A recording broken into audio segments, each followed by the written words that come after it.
Hello family, welcome to the channel access for success where quality matters. तो आज के session में हम डिस्कस करेंगे रीजनिंग से रिलेटेड एक स्ट्रेटेजी। तो आपको तो पता ही होगा, पहले के दो वीडियो आपने शायद देख लिए होंगे। इंग्लिश की स्ट्रेटेजी एंड क्वांट की स्ट्रेटेजी मैंने अपलोड कर दिए हैं, तो प्लीज़ उसको ज़रूर एक बार फॉलो करके देखिएगा।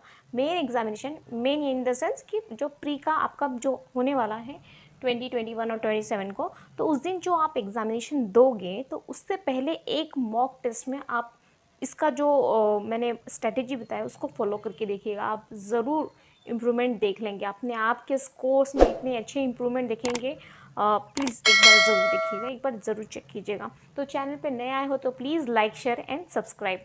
तो स्टार्ट करते हैं। तो रीजनिंग में क्या स्ट्रेटेजी होनी चाहिए? रीजनिंग तो बहुत लोगों का फेवरेट सब्जेक्ट होता है और बहुत ज़्यादा स्ट्रांग भी होता है, तो उसमें इतनी स्ट्रेटेजी की नहीं ज़रूरत है। लेकिन बहुत से बच्चे होते हैं जिनको रीजनिंग से डर लगता है।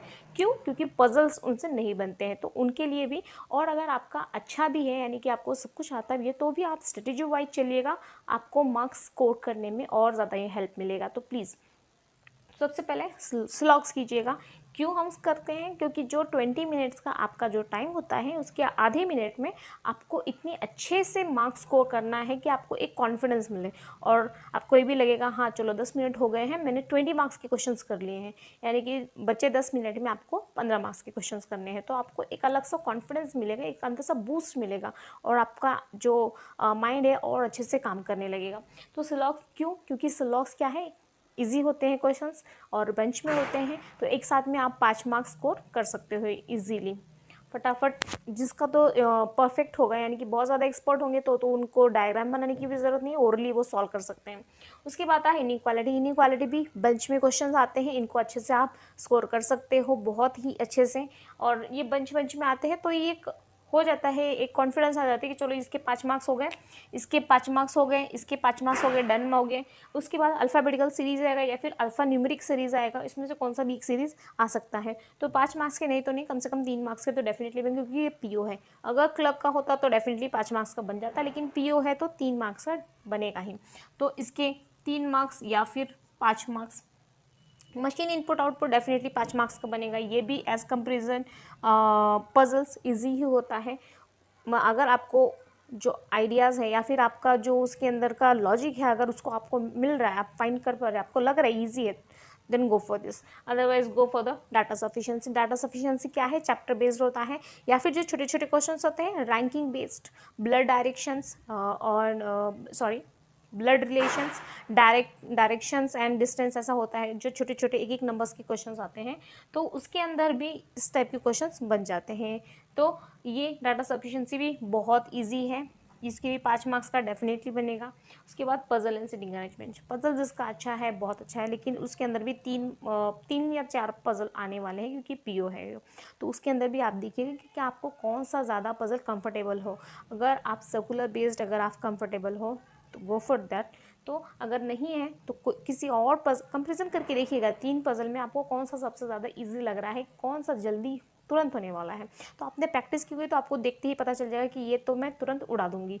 तो उसके बाद ये आपके ऊपर बेस्ड है, ये पजल या सिटिंग अरेंजमेंट में कौन सा इजी है उसके साथ जाइए। उसके बाद मिसलिनियस क्वेश्चंस कीजिएगा। मिसलिनियस क्वेश्चन अगर आपने पूरे पजल कर लिए हैं तो बहुत अच्छी बात है। अगर 1-2 मिनट लास्ट में बन जाते हैं तो आपको क्या करना है कि मिसलिनियस के क्वेश्चंस उठाने हैं। तो बहुत बार बच्चों का क्या कन्फ्यूज़न होता है? कन्फ्यूज़न ये होता है कि उन लास्ट में वो मिसलिनियस ये क्वेश्चंस मिसलिनियस के क्वेश्चंस सब क्वेश्चंस कर देते हैं। बाद में जब लास्ट में 2 या 3 मिनट होता है, 3 मिनट सपोज कीजिएगा, 2 या 3 मिनट होता है, तो उस टाइम में पजल्स बचे रह जाते हैं उनके, तो ना उनके पजल्स बनते हैं। अगर पजल बन भी गए तो आप क्वेश्चंस को रीड करके आंसर टिक करते समय आपका टाइम आउट हो जाता है। तो उसका यूज़ क्या हुआ? 3 मिनट तो आपको वेस्ट हुए। आपको मिला कितना? केवल 17 मिनट या 16 मिनट या 18 मिनट, इतना ही मिला। 20 मिनट्स का तो आपने यूज़ किया ही नहीं है। तो इसीलिए मिसलिनियस के क्वेश्चंस क्यों लास्ट में करने हैं? क्योंकि मिसलिनियस के क्वेश्चन क्या होते हैं कि एक टाइम में आपने रीड किया, अगर 1 मिनट या 2 मिनट भी आपका लास्ट में बच जाता है, तो 1 या 2 क्वेश्चन 1-1 मिनट में आप 1-1 क्वेश्चन, 2-2 क्वेश्चन, 3-3 क्वेश्चन कर सकते हो। लेकिन पजल क्वेश्चंस आप नहीं कर सकते, और पजल को ही लास्ट में करना है। ये क्यों नहीं पहले करना है? क्योंकि एक तो ये बंच में नहीं आते हैं। इनइक्वालिटी के क्वेश्चंस क्या आते हैं? बंच में आते हैं। तो आप टिक टिक फटाफट आपके क्वेश्चंस बनते जाते हैं। मिसलिनियस के क्वेश्चंस क्या हो जाते हैं कि एक चैप्टर से 5 क्वेश्चन नहीं आते हैं, ऐसा नहीं होता है।